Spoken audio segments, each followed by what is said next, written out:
black faces and never wondering why that might be. But it's hard to wrap your head around something you've never experienced. And white supremacy is both foundational in our institutions and sneaky. That's how it protects itself. It hides in processes and attitudes that can seem innocuous until you look at the results.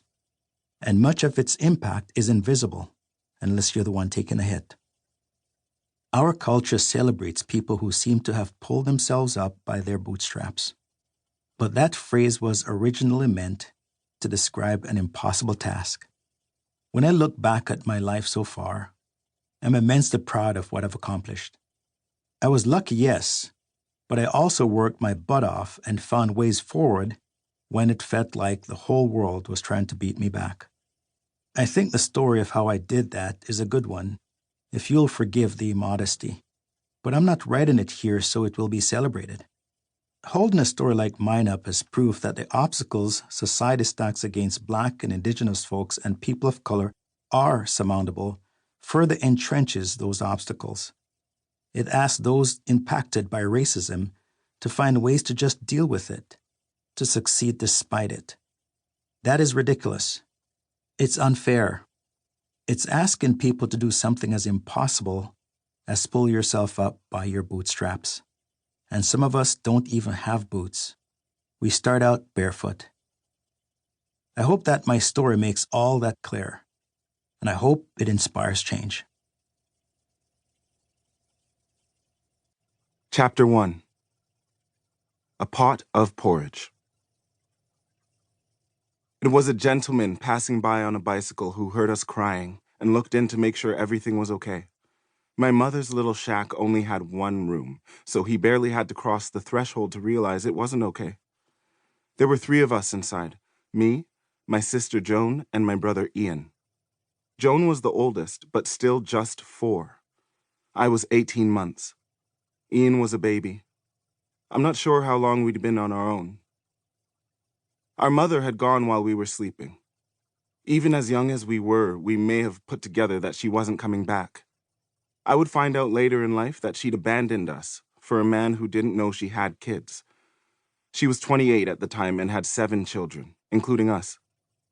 She had left us in Winchester, the tiny country town on Jamaica's eastern coast where I'd been born, to move to Maypen, a small city on the other side of Kingston, Jamaica's capital. We'd woken up to find we were alone.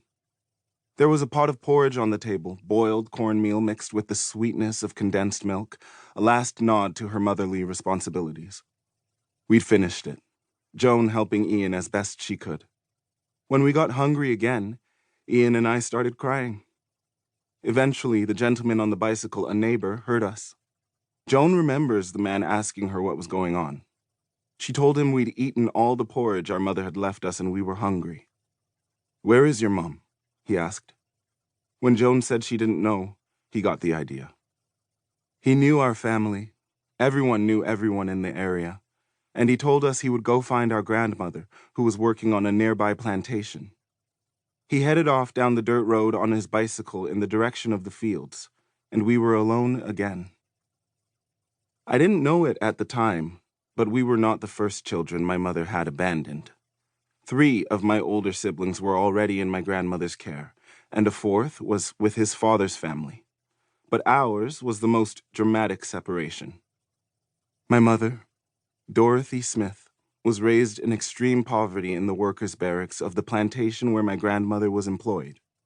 She had been a beautiful girl, and was now a beautiful woman, with a history of entanglements with men who were attracted only to her beauty. With each new encounter, she would convince herself that she had found the guy who planned to stick around, but none of them did. She had her first child at 13, and Joan, who was her 5th, by 25. Me and my little brother were numbers 6 and 7.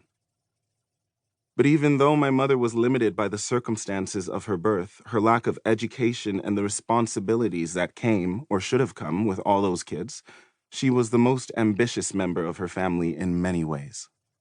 She was the only one of her parents' 4 children to move away from Golden Grove, the town where she was born, first to neighboring Winchester a few miles inland, then to Maypen, and later to Canada.